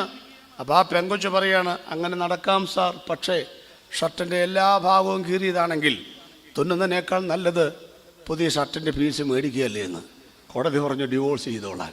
നിങ്ങൾക്കൊല്ലം പിടികിട്ടിയോ? പണ്ടൊക്കെ 25 കൊല്ലം കഴിയുമ്പോഴാണ് ഞങ്ങൾ വെഡ്ഡിങ് ആനിവേഴ്സറി, 25ാമത്തെ വിവാഹ വാർഷികം. ഇപ്പോഴങ്ങനല്ല. 1ാമത്തെ കൊല്ലം കൊടുക്കും ഫസ്റ്റ് വെഡ്ഡിങ് ആനിവേഴ്സറി. കാരണം ഇത് 25 വരെ പോകൂല എന്ന് അവർക്ക് പോലും അറിയാം. 25 വർഷം കഴിയുമ്പോഴാണ് പണ്ടൊക്കെ വീടിൻ്റെ മുകളിൽ ട്രസ് വർക്ക് ചെയ്യുന്നത്. ഇപ്പം വീട് പണിയുമ്പോഴേ വർക്ക് ചെയ്യും. കാരണം ചോർച്ച നേരത്തെ ഉണ്ടാകുമെന്ന് അറിയാമെന്ന് എന്നെ ശ്രദ്ധിക്കുന്ന പ്രിയപ്പെട്ടവരെ. അതുകൊണ്ട് ഡിവോഴ്സിനെ കുറിച്ച് പറഞ്ഞപ്പോഴാണ് ഞാൻ ഒരു കാര്യം ഓർത്തത്. ഞാൻ സ്നേഹത്തോടെ ഒന്ന് ചോദിച്ചോട്ടെ പ്രിയപ്പെട്ടവരെ. ഞാൻ പല പ്രസംഗത്തിലും ഈ ചോദ്യം ആവർത്തിച്ചിട്ടുണ്ടാകും. ഒന്നും കൂടെ ചോദിക്കുകയാണ്. ഇനി ഒരു ജന്മമുണ്ടെങ്കിൽ, ചുമ്മാതെ ചോദിക്കുന്നതാണ് കേട്ടോ, കേട്ടോ എന്ന് പറഞ്ഞാൽ ലഡു ഒന്നും പൊട്ടരുത്. ഇനി ജന്മമൊന്നുമില്ല, അതിന് അവിടെ പോകാനുള്ളൂ. എന്നാലും ഉറക്കൊക്കെ ഒന്ന് മാറട്ടെ. ഇനിയൊരു ജന്മമുണ്ടെങ്കിൽ ഇപ്പോഴുള്ള ഭാര്യ മതിയോ? ഇപ്പോഴുള്ള ഭർത്താവ് മതിയോ? എന്തായിരിക്കും ഉത്തരം? നിങ്ങളുടെ ആ നുണക്കുഴി വിരിയുന്ന കണ്ടാൽ അറിയാം. പാസ്റ്ററേ, ഈ ഓണത്തിന് പോലും പ്രതീക്ഷിച്ചു പ്രഷർ കുക്കർ എക്സ്ചേഞ്ച് മേളയ്ക്ക് പകരം ഈ ഏടാകൂടങ്ങളെ മാറുന്ന ഒരു മേള വന്നിരുന്നെങ്കിൽ എത്ര നല്ലതായിരുന്നു. നടന്നില്ല. അടുത്ത ചോദ്യം, ഇനിയൊരു ജന്മമുണ്ടെങ്കിൽ പിള്ളേരോടാണ് കേട്ടോ, ഈ കാരണവന്മാർ മതിയോ? ഈ അപ്പനും അമ്മയും മതിയോ? അവർ പറയും, അറം പറ്റുന്ന വാക്കൊന്നും പറയാതെ പാസ്റ്ററെ, യാതൊരു ബോധവും വിവരവും ബോധവും പൊക്കണമില്ലാത്ത കഴുതകൾ എന്ന് ഞങ്ങൾ വിളിക്കാത്തത് ഞങ്ങൾക്ക് എഞ്ചിനീയർ ഡോക്ടറും ആകാൻ വേണ്ടി പഠിപ്പിക്കുന്നതുകൊണ്ടാണ്. സത്യം അതാണ് പാസ്റ്റർ. അമ്മയ്ക്ക് നാളെ ഫോൺ വരുന്നു, ഹലോ ഹലോ ഹലോ, നീ ഒന്ന് നോക്കിയേടാ. അവൻ നോക്കിച്ച് പറഞ്ഞു, അമ്മേ ഫോൺ തലതിരിച്ചാണ് പിടിച്ചിരിക്കുന്നത്, അതാ കേൾക്കാത്തത്. അപ്പോൾ ഇതുങ്ങളെയൊക്കെ നമ്മൾ ഈ ജന്മം കൊണ്ട് നടക്കുന്നുണ്ടല്ലോ. അതുതന്നെ വലിയ അത്ഭുതമല്ലേ പ്രിയപ്പെട്ടവർ? ഇനിയൊരു ജന്മമുണ്ടെങ്കിൽ അസിം പ്രേംജിയുടെ, രത്തൻ ടാറ്റയുടെ, അദാനി, പറയാൻ നിർവാഹമില്ലേലും അംബാനിമാരുടെ, ബിൽഗേറ്റ്സിൻ്റെ ഒക്കെ വലിയ വലിയ ആളുകളുടെയൊക്കെ മക്കളാ ജനിക്കാനൊക്കെ ഒരു ആഗ്രഹം ആർക്കാ ഉണ്ടാവില്ലാത്ത? 2 ചോദ്യങ്ങളും കാറ്റിൽ പറത്തിക്കൊണ്ട് മൂന്നാമത്തെ ചോദ്യം നെഞ്ചിൽ കുത്തി ഞാൻ ചോദിക്കുന്നു. മറുപടി മൗനമല്ല വേണ്ടത്, കട്ടപ്പന മുഴുവൻ കേൾക്കത്തക്ക നിലയിൽ കരമടിച്ച് മറുപടി പറയണം. ഇനിയൊരു ജന്മമുണ്ടെങ്കിൽ ഭാര്യ ഭർത്താക്കന്മാരെ മാറ്റാൻ ആഗ്രഹിക്കുന്നവരെ കണ്ടേക്കാം, നടക്കില്ലെങ്കിലും. ഇനി ജന്മമുണ്ടെങ്കിൽ മാതാപിതാക്കളെയും മക്കളെയും മാറ്റാൻ ആഗ്രഹിക്കുന്നവരെ കണ്ടേക്കാം. മൂന്നാമത്തെ ചോദ്യം, ഇനിയൊരു ജന്മമുണ്ടെങ്കിൽ ഇപ്പോൾ നിങ്ങൾ ആരാധിക്കുന്ന, ഇപ്പോൾ നിങ്ങൾ സേവിക്കുന്ന ഈ യേശുക്രിസ്തുവിനെ തന്നെ മതിയോ? നിങ്ങൾക്ക് ദൈവമായിട്ടെന്നൊരു ചോദ്യം ചോദിച്ചാൽ 5-ാമത്തെ ദിവസം നിങ്ങൾ കെട്ടുപൊട്ടിച്ച് കരമടിച്ച് പറയണം, പാസ്റ്റേ, ഒരു ജന്മമല്ല 1000 ജന്മം ലഭിച്ചാലും യേശുവല്ലാതെ ഞങ്ങൾക്ക് മറ്റൊരു ദൈവത്തെ വേണ്ട എന്ന് പറയുന്ന ആ അതുല്യമായ അവസ്ഥയുണ്ടല്ലോ.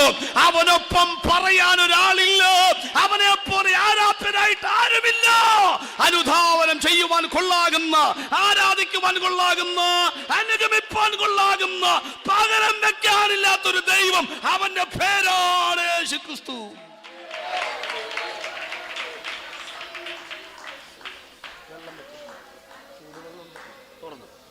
അപ്പൊ 2 കാര്യങ്ങൾ നമ്മൾ ചിന്തിച്ചു കഴിഞ്ഞു. ഒന്നാമത്തെ കാര്യം എന്താണ്?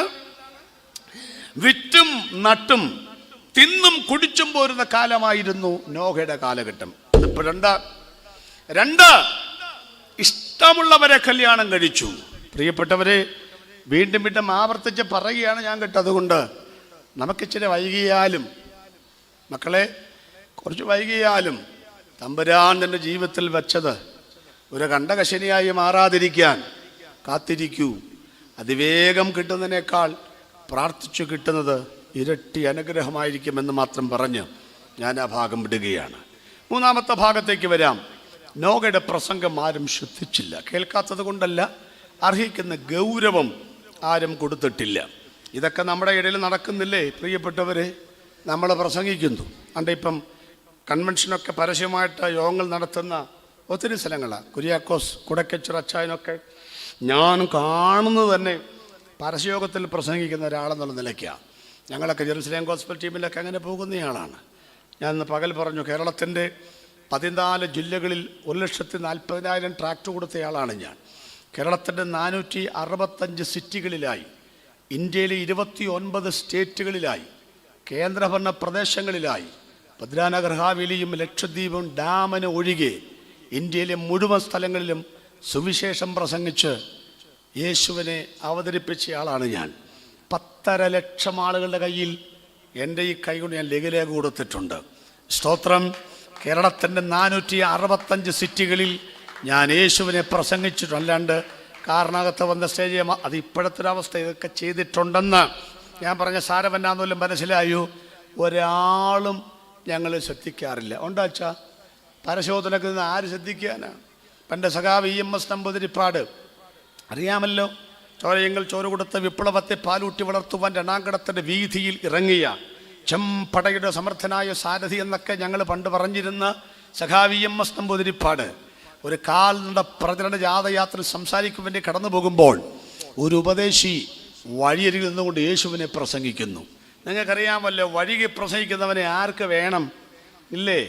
ഇപ്പം നമ്മളെ പ്രസംഗിക്കണമെങ്കിൽ നോട്ടീസ് വേണം, സ്റ്റേജ് വേണം, കളർഫുള്ള് ഇങ്ങനെ കൊയറൊക്കെ വേണം. ഇവിടെ ഇത് തന്നെ ആൾ കുറഞ്ഞെന്നും പറഞ്ഞ് 20 പേരെ ആൾ കുറഞ്ഞെന്നും പറഞ്ഞ് കഴിഞ്ഞ ദിവസം ഒരു മഹാൻ ട്രിവാൻഡ്രത്ത് ചെന്നിട്ട് പ്രസംഗിക്കാതെ തിരിച്ചു പോന്നു. നിങ്ങളൊക്കെ കണ്ടു കാണും, കേട്ട് കാണുമായിരിക്കും. അവരെ നമ്മൾ വിളിക്കുന്ന കർത്താവിൻ്റെ വിലയേറിയ ദാസെന്നാണ് നമ്മൾ വിളിക്കുന്നത്. എനിക്കറിയാമല്ലേ വിലയേറിയതാണ്, വില കുറഞ്ഞ. എന്തായാലും ഞാൻ പറഞ്ഞത്, ഈ EMS നമ്പൂതിരിപ്പാട് ഇങ്ങനെ നോക്കിയപ്പം ഒരു ഉപദേശി പ്രസംഗിക്കുന്നു. അദ്ദേഹം തൻ്റെ ഗ്ലാസ് പതിയെ താഴ്ത്തി ആ പ്രസംഗം ശ്രദ്ധിച്ചു. കവനപ്രസംഗകരോട് ആളുകൾ പ്രതികരിക്കുന്നത് കണ്ടിട്ടുണ്ടോ? എൻ്റെയൊക്കെ ഷർട്ടിൻ്റെ ബട്ടൺസ് അടിച്ചിട്ടുണ്ട്, മൈക്ക് ഓഫാക്കിയിട്ടുണ്ട്, ബീഡി വലിച്ച് എന്നും പറഞ്ഞ് ഊതിയിട്ടുണ്ട്, പുറകിലത്തെ ഷർട്ടെ പിടിച്ച് വലിച്ചിട്ടുണ്ട്, കൂക്ക് വിളിച്ചിട്ടുണ്ട്, പലതും ചെയ്തിട്ടുണ്ട്. നമ്മൾ പണ്ടത്തെ കഥാപ്രസംഗകനായതുകൊണ്ട് കവല കാണുമ്പം ഒരു ആവേശമാണ്, നമ്മളങ്ങോട്ട് പ്രസംഗിച്ച് വിടുമെന്നേ. ഞാൻ പറഞ്ഞൊരു കാര്യമല്ല, മനസ്സിലായോ? അപ്പം ഞങ്ങൾ പ്രസംഗിച്ചുകൊണ്ടിരിക്കുമ്പോൾ, ഈ വഴി പ്രസംഗിച്ചുകൊണ്ടിരിക്കുമ്പം ചില ആളുകളെങ്ങനെ ഞങ്ങളെ ഒന്ന് നോക്കിയേച്ചു പോകും. പുച്ഛം എന്നാണ് അതിൻ്റെ പേര്. എന്തോന്നാണ് പുച്ഛം എന്ന് പറഞ്ഞാൽ? ഇങ്ങനെ പോകുന്ന വഴി ഇങ്ങനെ നോക്കിയേച്ച് അങ്ങ് പോകും. ഒരു 50 മീറ്റർ മാറി എന്ന് വെച്ചാൽ ഒന്നുകൂടെ നോക്കി നിൽക്കും. അതിൻ്റെ പേര് പുഞ്ഞം എന്നാണ്. പുഞ്ഞം എന്ന് പറഞ്ഞാൽ ആദ്യം നോക്കിയത് പുച്ഛം, ഇപ്പോൾ നോക്കുന്ന ഊളൻ, വട്ടൻ, നട്ടപ്ര വെയിലത്ത് ഒരു പണിയില്ലാതെ ചുമ്മാ ഇറങ്ങിയിരിക്കുക, നിനക്കൊക്കെ വേറെ പണിയില്ലടാ. ആ നോട്ടത്തിൻ്റെ പേരാണ് പുഞ്ഞം. എൻ്റെ വാക്കല്ല, സുകുമാർ അഴീക്കോടിൻ്റെ വാക്കാണ്. അപ്പോൾ പുച്ഛവും പുഞ്ഞവും സഹിച്ചിട്ടൊക്കെയാണ് ഞങ്ങൾ സൂചിയായിട്ടും പ്രസംഗിക്കുന്നെന്ന്. അപ്പോഴും സഖാവ് EMS നമ്പൂതിരിപ്പാട് ഗ്ലാസ് താഴ്ത്തി പ്രസംഗം കേട്ടു. ഈ ഉപദേശം കേട്ട ആവേശം കൂടി. ആരാന്നൊന്നും മനസ്സിലായില്ല. ജാഥ ബ്ലോക്കിൽപ്പെട്ടത് കൊണ്ടല്ലേ ശ്രദ്ധിച്ചത്. ഒരു വയോധികനായ മനുഷ്യൻ അടിച്ച് പ്രസംഗിച്ച്, പ്രസംഗമെല്ലാം കെട്ടുകഴിഞ്ഞ് അദ്ദേഹം ശക്തിയായിട്ട് പ്രസംഗിച്ച് കേട്ടോ. ജാഥയുടെ കെട്ടഴിഞ്ഞു, വണ്ടി മുന്നോട്ട് പോയി, അംബാസഡർക്കാരുടെ ഗ്ലാസ് കയറ്റി EMS നമ്പൂതിരിപ്പാട് യാത്രയായി. ഇടത മാസത്തെ ചിന്ത എന്ന് പറയുന്ന വാരികയിൽ സഖാവ് EMS നമ്പൂതിരിപ്പാടിൻ്റെ സുവിശേഷം ഞാൻ പ്രസംഗിക്കുമ്പോൾ പറയുന്ന സുവർണ വാചകം പുറത്തു വന്നു. അതിങ്ങനെയാണ്: ക്രിസ്തു എന്നത് സത്യമത്രേ, സങ്കല്പമത്രേ, തിട്ടമായി പറയുവാൻ എനിക്ക് സാധിക്കുന്നില്ല. പക്ഷേ ഒരു കാര്യം ഞാൻ സമ്മതിക്കുന്നു, ഞങ്ങൾക്കൊക്കെ 10 അക്ഷരം പറയണമെങ്കിൽ കാൽനട പ്രചരണ യാത്ര കവലയിൽ വന്ന് അവസാനിക്കണം. ഞങ്ങളുടെ പേര് വിളിക്കുമ്പോൾ ദിഗന്ധങ്ങൾ ഭേദിക്കുമാറ് ഇൻകുലാബ് സിന്ദാബാദ് വിളികൾ അന്തരീക്ഷത്തെ മുഖരിതമാക്കിക്കൊണ്ട് ഹാരാർപ്പണങ്ങൾ എടുത്തു മാറ്റി മൈക്കിന് സമീപിക്കുമ്പോൾ ആവേശകരമായി അലയൊലികൾ ഉയർത്തണം. അപ്പോൾ സംഘാടകർ പറയും ശാന്തരാകൂ ശാന്തരാകൂ എന്ന് പറയുമ്പോഴാണ് അല്പം വിക്കുപോലുമുള്ള എനിക്ക് അനർഗളമായി സംസാരിക്കുവാൻ ആവേശമുണ്ടാകുന്നത്. ആളുകളുടെ തിരത്തല്ലിലാണ് ഞങ്ങൾ രാഷ്ട്രീയം പ്രസംഗിക്കുന്നെങ്കിൽ ഒരാൾ പോലും കേൾക്കാനില്ലാതിരുന്നിട്ടും കേൾക്കുന്നവൻ പുച്ഛിച്ചു കൊണ്ടുപോയിട്ടും നട്ടപ്ര വെയിലത്ത് ഇത്ര ശക്തിയോടെ ഇത്ര ശക്തിയോടെ ഒരു ഉപദേശം യേശുവിനെ പ്രസംഗിക്കണമെങ്കിൽ യേശുവുണ്ടോ എനിക്കറിയില്ല, പക്ഷേ അയാളുടെ ഉള്ളിൽ ഒരു സത്യമില്ലെങ്കിൽ പറയാൻ തൻ്റെ ഇടമുണ്ടാകത്തില്ലെന്ന് ഇന്ന് രാത്രിയിൽ ഈ തൻ്റെ ഇടം തന്ന ദൈവത്തിന് കരമടിച്ചുകൊണ്ട് സ്തോത്രം പറ. ദൈവമക്കളെ, ഏത് കവലയിലും ഏത് സ്ഥലത്തും പറയാൻ കൊള്ളാകുന്ന ഒരുവൻ ഞങ്ങളുടെ അകത്ത് കിടക്കുന്നു. അതാണ് ഞങ്ങളുടെ ഉയര എന്ന് പറയുന്നത്. രക്ഷിക്കപ്പെട്ടാലും പറ്റില്ല, ഞങ്ങൾ പ്രസംഗിക്കുന്നേ ഇല്ലേ അച്ഛാ? കൊടക്കച്ചറച്ച പ്രസംഗം നിർത്താൻ വല്ല പ്ലാനുണ്ടോ? ഇല്ലെന്നേ. അതങ്ങനെ പ്രസംഗിക്കുമെന്നേ. നോഹ പ്രസംഗിച്ച നാട്ടുകാർ ചോദിച്ചു, നോഹപ്പൂപ്പ എന്തോ എന്നാ വരുമെന്നായി പറയുന്നേ? മഴ. അച്ഛാ മഴ കണ്ടിട്ടുണ്ടോ? അന്ന് വരെ മഴ പെയ്തിട്ടുണ്ടായിരുന്നില്ല എന്നേ. ഭൂമിയിൽ നിന്ന് മഞ്ഞ് പൊങ്ങി എന്നുള്ള വാക്കൊക്കെ വിശദീകരിച്ച് ചിന്തിക്കണം. ഭൂമിയിൽ നിന്ന് മഞ്ഞ് പൊങ്ങി, അങ്ങനെയാണ് നനച്ചോ. അപ്പം മഴ കണ്ടിട്ടില്ല ഈ പുള്ളിക്കാരൻ കേട്ടോ.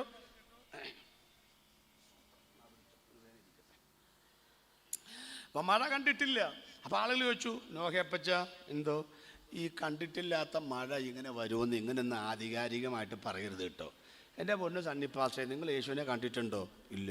ക്രൂശ് മരണം കണ്ടോ? ഇല്ല. നിങ്ങളാൽ സ്വർഗം കണ്ടിട്ടുണ്ടോ? ഇല്ല. നരകം കണ്ടിട്ടുണ്ടോ? പിന്നെ ഇത്ര തൻ്റെ ഇടത്തോടെ ധൈര്യത്തോടെ നിങ്ങൾക്ക് നാണാവൂലേ? നോഹ പറഞ്ഞു, മക്കളെ ഇത് കാഴ്ചയാലല്ല, ഇത് വിശ്വാസത്താലാണ് ഞങ്ങൾ പ്രസംഗിക്കുന്നത്. അച്ഛൻ ഇത്ര ഉറപ്പെന്താണ്? ഈ പറഞ്ഞതൊക്കെ സംഭവിക്കുമെന്ന് കണ്ടിട്ടില്ലാത്ത, ഇതുവരെ മനസ്സിലാക്കിയിട്ടില്ല, അനുഭവിച്ചിട്ടില്ലാത്ത ഒരു മഴ വരും. ഇത്ര ഉറപ്പെന്താണ്? ഈ പെട്ടകം യൂണിയൻകാർ വന്നിച്ച് പറഞ്ഞു, അപ്പച്ച ഒരു കാര്യം പറഞ്ഞു, പ്രായത്തെ ഞങ്ങൾ മാനിക്കുന്നുണ്ട് കേട്ടോ. കടലിൽ നിന്നും 65 മൈൽ ദൂരത്താണ് ഈ പുള്ളി പെട്ടകം പണിത് വെച്ചിരിക്കുന്നത്. മഴയെങ്ങാനും പെയ്തില്ലെങ്കിൽ താഴ്വര വെള്ളം കൊണ്ട് നിറഞ്ഞ ഭൂജനമ്പത്തിലേക്ക് പൊങ്ങിയില്ലെങ്കിൽ ഈ പെട്ടകം അറ്റകുറ്റം തീർന്നതാണോ എന്നറിയാൻ നീറ്റിൽ ഇറക്കണ്ടേ, കടലിൽ ഇറക്കണ്ടേ? ആനാരി ചുണ്ടനെ വെള്ളത്തിലിറക്കുന്ന പോലെ, ജവഹർലാൽ വെള്ളങ്ങളിൽ ഇറക്കുന്ന പോലെ ഇവനെ ഇറക്കണ്ടേ? 65 മൈൽ ദൂരത്തേക്ക് ഈ പെട്ടകം ചുമ ഞങ്ങളെ വിളിച്ചാൽ ഞങ്ങൾ വരില്ല. കാരണം നോക്കുകൂലി, അട്ടിമറിക്കൂലി, ആവശ്യപ്പെടുന്ന കൂലി, ഇല്ലാത്ത കൂലി, ഉള്ള കൂലി എല്ലാം കൂടെ ചോദിച്ച് ഞങ്ങളെ കൊണ്ട് പറ്റത്തില്ല. അതുകൊണ്ട് ആവശ്യമില്ലാത്ത പണി ചെയ്യരുത്. അപ്പച്ചൻ പറഞ്ഞു, മക്കളെ ഞാൻ ഈ മഴയെക്കുറിച്ച് 100 കൊല്ലമായി ഞാൻ പ്രസംഗിക്കുകയാണ്. നിങ്ങളാരും എൻ്റെ പെട്ടകം 65 മൈൽ ദൂരത്തേക്ക് ചുമക്കാൻ നിങ്ങൾ വരണ്ട. കടലിൽ കിടക്കുന്ന വെള്ളത്തെ നീരാവിയായി പൊക്കിയെടുത്ത് കാർമേഘത്തിന്റെ മറവിൽ ഒളിപ്പിച്ചു നിർത്തി ഒരു വടതിക്കാറ്റും തെന്നിക്കാറ്റും ചുഴലിക്കാറ്റും കൊടുങ്കാറ്റും വേണ്ടി വന്നാൽ ഈശാനമൂലം കാറ്റുമടിപ്പിച്ച് ആകാശത്തിന്റെ കിളിവാതിലുകൾ തുറന്ന് ഇടിവെട്ടി പെയ്യുന്ന ഇടവപ്പാതി കണക്കെ, തുള്ളിക്കൊരു കുടം പെയ്യുന്ന തുലാവർഷമെന്ന കണക്കെ മഴ പെയ്ത് പെയ്ത്, രാവും പകലും പെയ്ത് താഴ്വരയെ വെള്ളം കൊണ്ട് നിറച്ച് എന്റെ പെട്ടകത്തെ ഉയർത്തി അരരാത്തിലെത്തിക്കുവാൻ എന്റെ ദൈവം ശക്തനാണെന്ന് നോഹ വിശ്വസിച്ചതുപോലെ ഇന്ന് പകൽ ഞങ്ങളെ കട്ടപ്പന ദേശത്തോട് പറയുകയാണ്, പ്രിയപ്പെട്ടവരെ, ഈ പെട്ടകം ക്രിസ്തുവിന് നിഴലാണ്, ഈ പെട്ടകം ദൈവസഭയ്ക്ക് നിഴലാണ്. ഗോഫർ മരം മുറിച്ചത് താഴ്വരയിലാണ്, ആശാരി ചവിട്ടി പിടിച്ചിരുന്ന് താഴ്വരയിലാണ്, പെൻസിൽ കൊണ്ട് പേന കൊണ്ട് കുറിച്ചത് മുറിച്ചത് താഴ്വരയിലാണ്, ഈർച്ചവാൾ കൊണ്ട് അറുത്തത് താഴ്വരയിലാണ്, കീലും പശയും ഇട്ടത് താഴ്വരയിലാണ്, ചുറ്റിക കൊണ്ട് അടിച്ചത് താഴ്വരയിലാണ്, മർദ്ദനമുറകൾ താഴ്വരയിലാണ്, സകല പങ്കപ്പാടുകളും താഴ്വരയിലാണ്. പക്ഷെ പെട്ടകം ഉറച്ചത് താഴ്വരയിലല്ല, ഉയരത്തിലാണ്. ക്രിസ്തുവിനും ക്രിസ്തുവിനെ പിൻപറ്റുന്ന ദൈവസഭയ്ക്കും നിന്നയുള്ളത് ഈ കട്ടപ്പനയിലാണ്, രോഗമുള്ളത് ഈ ശരീരത്തിനകത്താണ്, പ്രയാസങ്ങളുള്ളത് ഇവിടുത്തെ പ്രതിബന്ധങ്ങൾ കൊണ്ടാണ്. പക്ഷേ ഞങ്ങൾ ഉറയ്ക്കുന്ന കട്ടപ്പനയിലല്ല, ഞങ്ങൾ ഉറയ്ക്കുന്ന കേരളത്തിന്റെ മണ്ണിലല്ല, ഏഷ്യ ഭൂഖണ്ഡത്തിലല്ല, ഒരുത്തനും കയ്യെത്തിപ്പിടിക്കുവാൻ കഴിയാത്ത ആരാധന മുകളിൽ നമ്മെ ഉറപ്പിക്കാമെന്ന് വാക്ക് പറഞ്ഞ ദൈവത്തെ ഒന്ന് കരമടിച്ച ദൈവത്തെ സ്തുതിക്കട്ടെ.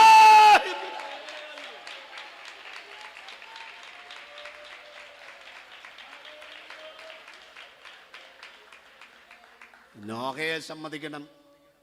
സ്വർഗത്തിലെങ്ങാനും ചെല്ലാൻ ഭാഗ്യമുണ്ടായാൽ 2 പൂമാല ഇട്ട് കൊടുക്കാൻ ഞാൻ പെർമിഷൻ ചോദിക്കുമെന്ന് പറയാറുണ്ട്. ഒന്ന് ഹാനോക്കിന്, അത് കഴിഞ്ഞ പ്രാവശ്യം പ്രസംഗിച്ച്. ഒന്ന് ഈ പുള്ളിക്ക്, ആർക്ക്? നോഹയപ്പച്ചന്. കാരണം ഏകദേശം 100 കൊല്ലം ഇങ്ങേര് പ്രസംഗിച്ചെന്നാണ് എൻ്റെ ഒരു ഊഹം. എൻ്റെ പൊന്നു, ഒരു വിഷയം 100 കൊല്ലമൊക്കെ പ്രസംഗിക്കുന്ന ആർക്ക് പറ്റും ഭാഷന്മാരെ? ഞാനിപ്പോൾ എന്തോ പ്രസംഗിക്കുന്നത്? അന്ത്യകാലം, നോഹയുടെ കാലം. നിങ്ങൾ വിചാരിച്ചു ഈ പുള്ളി കൊള്ളാമല്ലോ, സന്നിപ്പാസേ അടുത്ത കൊല്ലവും കൂടെ പുള്ളിയെ വിളിക്ക്. ഞാൻ വന്നിച്ച് പറഞ്ഞു, ഇന്നും എൻ്റെ വിഷയം അന്ത്യകാലം. അപ്പം നിങ്ങൾ വിചാരിച്ചു ഇത് കഴിഞ്ഞ കൊല്ലം പ്രസംഗിച്ചതാണല്ലോ, ഏതായാലും വന്നതല്ലേ, അൽഷിമേഴ്സ് രോഗം വല്ലതും പിടിച്ച് കാണും, വന്നേച്ച് പോട്ടെ. 3-ാമത്തെ കൊല്ലവും വിളിച്ചു. ഞാൻ 3-ാമത്തെ കൊല്ലം വന്നിച്ച് പറഞ്ഞു, ഇന്നും എൻ്റെ പ്രസംഗ വിഷയം അന്ത്യകാലം. ഒരു കാര്യം തീരുമാനിക്കാം, കട്ടപ്പന ഉണർവിലേക്കുള്ള എൻ്റെ വരവിൻ്റെ അന്ത്യകാലമായിരിക്കും അത്. മേലാൽ പിന്നെ ഞാൻ ഇങ്ങോട്ടേക്ക് വരേണ്ടി വരികയില്ല. യൂട്യൂബിലൊക്കെ എൻ്റെ പ്രസംഗം കേട്ട ഈ നോഹയുടെ കാലം പോലെ കേട്ടവർ ഇരിക്കുന്ന ഇരിപ്പ് കണ്ടറിയാം, ഞങ്ങൾ കേട്ടതാണ്. കണ്ടോ, ഒരു പ്രസംഗം ആവർത്തിച്ച് കേൾക്കാൻ താല്പര്യമില്ല നമ്മുടെ ആളുകൾക്ക്. പ്രിയപ്പെട്ടവർ, 10-15 കൊല്ലം മുൻപ് എന്താ രാഷ്ട്രീയക്കാരൻ്റെ പ്രസംഗം? കസ്തൂരി രംഗൻ, കട്ടപ്പനയൊക്കെ ഇളകിയില്ലേ? എന്താ പരിസ്ഥിതി ലോല പ്രദേശങ്ങൾ, ജീവിക്കാൻ പറ്റുമോ ജീവിക്കാൻ പറ്റത്തില്ലയോ, അതായിരുന്നു ഒരു കാലത്തെ വിഷയം. ആണ്ട് അടുത്ത 5 കൊല്ലം കഴിഞ്ഞപ്പോൾ സരിതയും സാരിത്തുമ്പും എന്നോ വിപ്ലവമായിരുന്നു. പിന്നെ സ്വപ്നയും സുരേഷും വന്നെങ്കിലും വേണ്ടതുപോലെ പിടിച്ചിളക്കാൻ പറ്റിയില്ല. ആണ്ട് പാലക്കാടും വയനാടും വടക്കഞ്ചേരിയും കഴിഞ്ഞു. എന്തിനാണ് പ്രിയഗാന്ധി ഇവിടെ വരുന്നത്? സരിൻ എന്തിനാ CPM മത്സരിക്കുന്നത്? ആണ്ട് ഇവിടെ എന്തിനാണ് മറ്റേ പുള്ളിക്കാരൻ വരുന്നത്? അതൊക്കെ ചൂടേറിയ ചർച്ചയായിരുന്നത്. ആണ്ട് ഇപ്പം മുനമ്പത്തെ ആളുകൾ പോകുന്നതിനെ കുറിച്ചുള്ള ചർച്ചയാണെന്ന്, ഇറച്ചി തിന്നാമോ തിന്നാൻ പാടിയ വിഷയമാണെന്ന്. ഓരോ 5 കൊല്ലം കഴിയുമ്പോൾ രാഷ്ട്രീയ പാർട്ടികളെ വിഷയം മാറണം. നിലനിൽക്കണമെങ്കിൽ പഴയ വിഷയം സരിത പറഞ്ഞാൽ ഇവിടെ വോട്ട് കിട്ടത്തില്ലെന്ന്, സ്വപ്ന പറഞ്ഞാൽ കാര്യം നടക്ക ഇല്ലെങ്കിൽ പുതിയ വിഷയം ഉണ്ടാക്കുമല്ലോ. ഞങ്ങളെ കണ്ടു പഠിക്കുന്നു. എന്നാ കാര്യം എന്നറിയാമോ? ഞങ്ങൾക്ക് വിഷയം മാറ്റമില്ല. ജോയി പാറക്കൽ പ്രസംഗിച്ചാലും, കുര്യാക്കോസ് കുടക്കച്ചട പ്രസംഗിച്ചാലും, ഏത് പാസ്റ്റർമാർ പ്രസംഗിച്ചാലും, മുഴുവൻ പേര് ഞങ്ങൾ പാടിയാലും, 21 നൂറ്റാണ്ട് മുൻപ് ഞങ്ങൾ എന്താണോ പ്രസംഗിച്ചത്, ആരെയാണോ പ്രസംഗിച്ചത്, അവരെ ഞങ്ങൾ മാറ്റി പറയില്ല. ഞങ്ങൾക്ക് വേറെ ഒരു ദൈവമില്ല. പ്രിയപ്പെട്ടവരെ, ഒരു രാഷ്ട്രീയ നേതാവ് ഒരു മണ്ഡലത്തിൽ മത്സരിക്കുന്നു, കൂറുമാറുന്നു. സത്യം പറഞ്ഞാൽ നാട്ടുകാരോട് ചോദിച്ചു വേണം പാർട്ടി മാറാൻ. കാരണം ഈ പാർട്ടിക്ക് വേണ്ടിയല്ലേ വോട്ട് ചെയ്ത്. അയാൾ കൂറുമാറുന്നു, കൊടിയുടെ നിറം മാറുന്നു എന്ന്. പക്ഷേ ഞങ്ങളുടെ നേതാവിൻ്റെ പ്രത്യേകത, അവൻ മണ്ഡലം മാറില്ല. 10 കിലോ കുമ്മായം പാതിരാത്രിയിൽ നീറ്റിയെടുത്ത് ആരാണ്ടിന്റെ മതിൽ പതുകിയത് എഴുതുന്ന, ഇടവപ്പാതിക്ക് ഇടിവെട്ടി മഴ പെയ്യുമ്പോൾ മതിലിൽ നിന്നും മാഞ്ഞു പോകുന്ന ഒരു കൂഴച്ചക്കട കൂഞ്ഞിന്റെ വിലയില്ലാത്ത ഒരു നേതാവിനെ പ്രസംഗിക്കാനല്ല ഞങ്ങൾ നിൽക്കുന്ന. നേതാക്കന്മാർക്ക് വിലയില്ലെന്നല്ല ഞാൻ പറഞ്ഞ, പക്ഷേ ഇങ്ങനെ കാണിക്കുന്ന മറുകണ്ഠം ചാടുന്ന ആ നേതാവിനെ പ്രസംഗിച്ച് ഞങ്ങൾ നിൽക്കുന്ന, മറിച്ച് മതിലിൽ എഴുതാത്തൊരു നാമം, നീറ്റിയെടുത്ത കക്ക കൊണ്ട് എഴുതാത്തൊരു നാമം, ചങ്കിലെ ചോര കൊണ്ട് മനസ്സിൽ ചാലിച്ച അടച്ചൊരു നാമം, അകത്ത് കയറ്റിയ കാലം മുതൽ ഇന്ന് വരെ ഞങ്ങൾ പുറത്തേക്ക് വിടാത്തൊരു നാമം. ഞങ്ങളെ അറസ്റ്റ് ചെയ്താലും കാരാഗ്രഹത്തിനകത്തിട്ടാലും ഞങ്ങൾ പ്രസംഗിക്കുന്ന പ്രസംഗം ഇവിടെ ജീവിക്കുമെന്ന്, ഞങ്ങൾ പ്രാർത്ഥിച്ച പ്രാർത്ഥന ഇവിടെ ജീവിക്കുമെന്ന് ഈ രാത്രി ഉറക്കെ പറയട്ടെ. ഇവനൊപ്പം പറയാൻ ഒരാളില്ല. സ്തോത്രം. അതാ നോയുടെ പ്രസംഗത്തിന്റെ ഒറ്റ വിഷയമാണെന്ന്, നേതാവിന് മാറ്റമില്ലെന്ന്. സ്തോത്രം. പ്രിയപ്പെട്ടവരെ, അതുകൊണ്ട് സ്വഭാവനത്തിലേക്ക് വരണമല്ലോ. 10 മിനിറ്റും കൂടെയുണ്ട്. നോഹയുടെ പ്രസംഗത്തിന് ആരും ശ്രദ്ധിച്ചില്ല. അതുകൊണ്ടെന്നാ ഞങ്ങൾ പ്രസംഗം നിർത്തുന്നുണ്ടോ? ഇതൊരു നോട്ടീസ് അടിച്ചതാ. കട്ടപ്പന മുഴുവൻ നിരങ്ങി കാണും തണ്ണി പാസ്റ്റ് വരണമെന്നും പറഞ്ഞു. ഇല്ലേ? നമ്മളെന്തോരും നമ്മൾ കൊടുത്ത പറഞ്ഞ ആളനുസരിച്ച് ഈ ഓഡിറ്റോറിയം പോരല്ലോ. എന്നിട്ടും തണ്ണിപ്പാർഷക്ക് വല്ല മടുപ്പുണ്ടോ? ഇനിയും നടത്തുമായിരിക്കും. നടത്തുകയില്ലേ? ഇനിയും നടത്തുമെന്ന്. ഇരിപ്പ് കണ്ടാൽ നടത്തുകയില്ലെന്ന് തോന്നിയാലും ഇത് കഴിയുമ്പം പിന്നെയും ജീവിക്കും. കടമാണ്, പ്രശ്നമാണെന്നൊക്കെ പറഞ്ഞാൽ ഇത് കഴിയുമ്പം പറയും അടുത്ത യോഗം അടുത്ത കൊല്ലമുണ്ട്. ഇതൊക്കെ പറയുമെങ്കിലും എവിടെയെങ്കിലൊക്കെ ദൈവം തമ്പുരാൻ വഴി തുറക്കുമെന്നേ. മടുക്കത്തില്ലെന്ന് ഈ പറഞ്ഞത്. സ്തോത്രം. മുന്നോട്ട് പോകട്ടെ പ്രിയ. അതുകൊണ്ട് നോഹയുടെ പ്രസംഗത്തിന്റെ പ്രത്യേകത മടുപ്പില്ലാതെ യേശുവിനെ പ്രസംഗിച്ചെന്നുള്ളത്.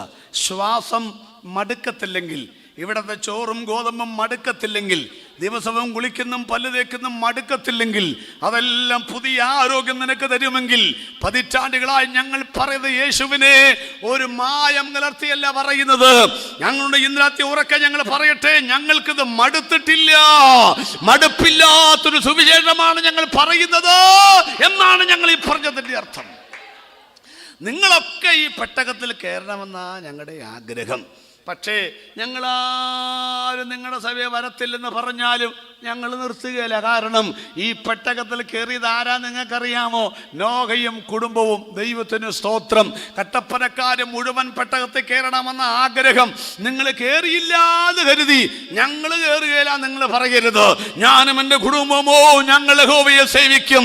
നിങ്ങൾ നദിക്കക്കരെ വെച്ച് ആരാധിച്ച ദൈവത്തെ ആരാധിച്ചോ, പക്ഷെ ഞാനും എൻ്റെ കുടുംബമോ ഈ നാട് മുഴുവൻ രക്ഷിക്കപ്പെട്ടില്ലെങ്കിലും ഞങ്ങൾ നിത്യതയിൽ പോകുന്ന ഉറപ്പുള്ളവർക്കായി ഇന്ന് രാത്രി ഞാൻ ദൈവത്തിന് സ്തോത്രം ചെയ്യുകയാണ്. പറഞ്ഞ അവസാനം വാതിൽ അടച്ചു. പെട്ടകം വെള്ളത്തിന് വാതിൽ അടച്ചു. അതിന് പറഞ്ഞു നമുക്ക് നിർത്താം. വാതിൽ അടച്ചു. എന്തോ വാതിൽ അടച്ചെന്നായി പറയുന്നത്? പെട്ടകത്തിന്റെ പണി ദൈവത്തിന്റെ പ്ലാനാണ്. നോഹയുടെ മേൽനോട്ടമാണ്. പണിതത് ആശാരിയാണ്. കീറിയതും മുറിച്ചതും നേരത്തെ പറഞ്ഞ എല്ലാ സംഭവങ്ങളും ആശാരിയാണ്. വാതിൽ വെച്ചതും ഈ പുള്ളിയാണ്. വാതിലിന്റെ വിജാഗിരി വെച്ചതും അവനാ. അടയ്ക്കാമോ തുറക്കാമോ നോക്കിയതും അവൻ തന്നെയാ. പക്ഷേ അടച്ചത് അവനല്ല. അടച്ചത് നോഹയുമല്ല. അടച്ചത് യഹോവയായ ദൈവമാണ്. പെട്ടകത്തിന്റെ വാതിലടച്ചത്. കട്ടപ്പന ദേശനിവാസികളെ, ഞങ്ങൾ പറയുന്ന പെട്ടകം ക്രിസ്തുവാണെങ്കിൽ, ഞങ്ങൾ പറയുന്ന സഭ പെട്ടകം ദൈവസഭയാണെങ്കിൽ, ഞങ്ങൾ പറയുന്ന പെട്ടകം നിത്യതയാണെങ്കിൽ, ആ സ്വർഗത്തിലേക്കുള്ള വാതിൽ ഇന്ന് രാത്രി ഞങ്ങൾ പരിചയപ്പെടുത്തുകയാണ്. ആരാണ് ആ വാതിൽ എന്നറിയാമോ നിങ്ങൾക്ക്? ഞാനാണ് വാതിൽ എന്ന് പറഞ്ഞവനാണ് ആ വാതിൽ.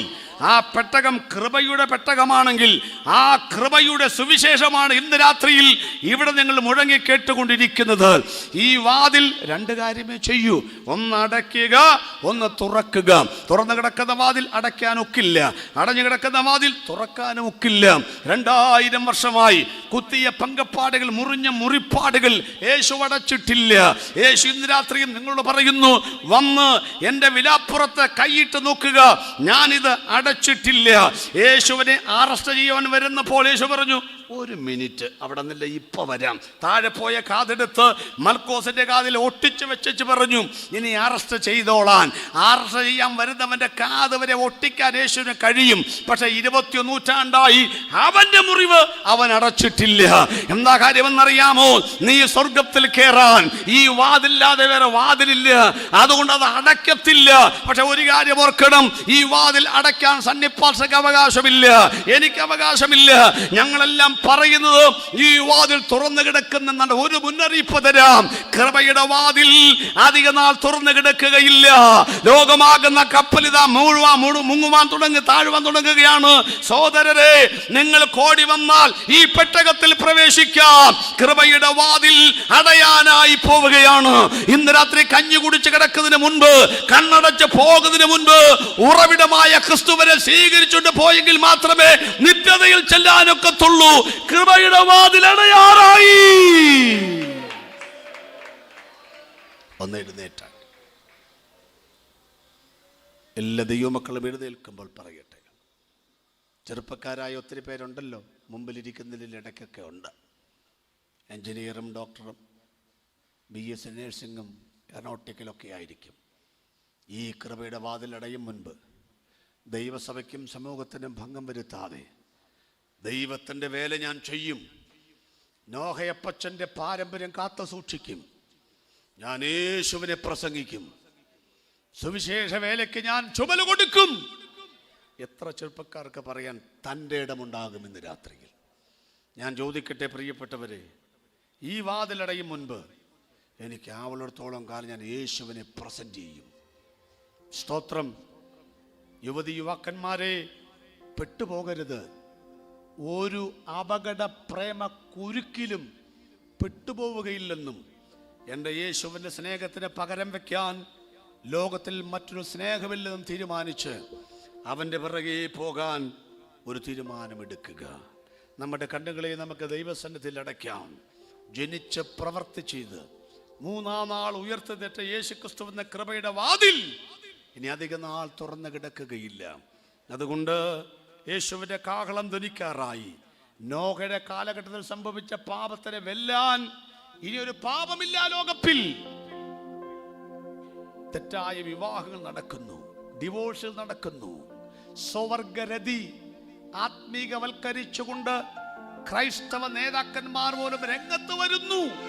റോമാലേഖനം പറഞ്ഞ സകലവും ഇവിടെ സംഭവിക്കുന്നത് കൊണ്ട് ഉറപ്പിച്ചു പറയുന്നു, ഈ കാലം അധികം നീളുകയില്ല.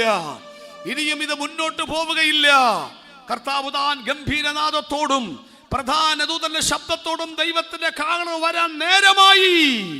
ഞങ്ങളെ സ്നേഹിക്കുന്ന ഞങ്ങളുടെ സ്വർഗസ്ഥ പിതാവേ, ഈ സുവിശേഷ മഹായോഗത്തിന്റെ 5-ാമത്തെ രാത്രി ഞങ്ങൾ പറയുന്നു, നോഹയുടെ കാലം പോലെ തന്നെ മനുഷ്യപുത്രന്റെ വരവുമാകും. വാതിലടയും മുൻപ് കൃപയാൽ ഞങ്ങൾക്ക് പ്രവേശിക്കുവാൻ അവസരം തന്ന ദൈവകൃപയ്ക്ക് വേണ്ടി ഞങ്ങൾ നന്ദി പറയുന്നു. ഈ രാത്രി ആശീർവാദം പറയുന്നതിന് മുൻപ്, ഈ പാട്ട് തീരും മുൻപ്, യേശുവേ കൃപയാകുന്ന പേടകത്തിൽ കടക്കാൻ ഞങ്ങളെ കർത്താവ് സഹായിക്കണമെന്ന് പ്രാർത്ഥിക്കുന്നു. നോഹ എന്താണോ പ്രസംഗിച്ചത് അത് ആരവിശ്വസിച്ചാലും നോഹ പ്രസംഗിച്ചത് സംഭവിച്ചു. ദൈവനെ നീതി പ്രസംഗിയായി കണക്കിട്ടെങ്കിൽ ഞങ്ങൾ പറയുന്നത്, ഞങ്ങൾ പ്രാർത്ഥിക്കുന്നത്, ഞങ്ങൾ പ്രസംഗിച്ചത്, ഞങ്ങൾ വിശ്വസിക്കുക സംഭവിക്കുമെന്നുള്ളതിനാൽ ഉയരപ്പിൽ അരരാപ്പിൽ നിത്യതയിൽ ഒരുമിച്ച് കാണാമെന്ന പ്രത്യാശയോടെ ഇന്ന് രാത്രി ഞങ്ങൾ പിരിയുകയാണ്. കർത്താവ് ഞങ്ങളുടെ പ്രാർത്ഥനയ്ക്കായി സ്തോത്രം ചെയ്യുന്നു. യേശുക്രിസ്തുവിന്റെ വിലയേറിയ നാമത്തിൽ തന്നെ.